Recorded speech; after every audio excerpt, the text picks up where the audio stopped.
Para sa dugang nga mga balita sa Negros kag Panay, mangin kaupod ta si Adrian Prietos. Adrian? Maraming salamat, Jerth. Lalaki pinason matapos gintiro sa Barangay 35, Bacolod City.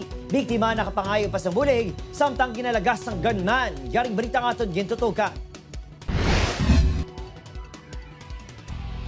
Nakibot ang magtiyo ng alias Ronnie kag alias Boy Boy sang hinali na lang. Nagsulod sa ilabalay ang dugoon niya si alias Jack Jack. Sakay sa iya motor si alias Jack Jack sang giluthang sa isa ka motorcycle riding gunman sa bayan sang Purok Mahiliugyon, Barangay 35, Bacolod City, pasado alas 5 kahapon, July 22. May maigo ini isang pagpangluthang sa tiyan kag sa butkon. Gilayon niya nagtawag sang kapulisan kag ambulansya ang mga residente. Motor may naglupok mo no. Iway man sa nagdagan, nagsulod sa Why mo sa mo basi bala pagit matabo siya akong maglagat pagit sa bla. Kintabangan sana ano nga sa amulya sa sulod sa inyo. Sige na niyo siya sir sa sulod.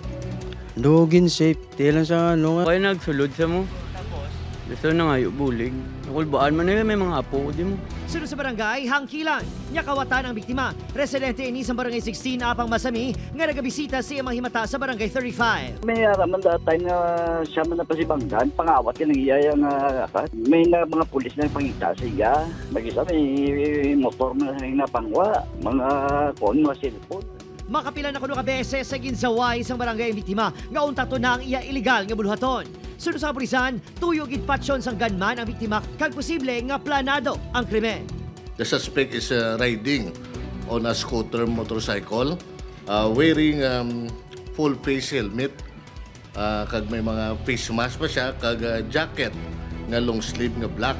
Tapos left-handed.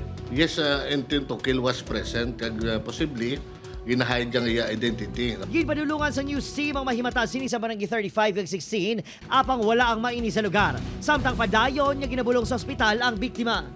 Upod, Kiril Gasilio, Adrian Prietos, 1 Western Visayas.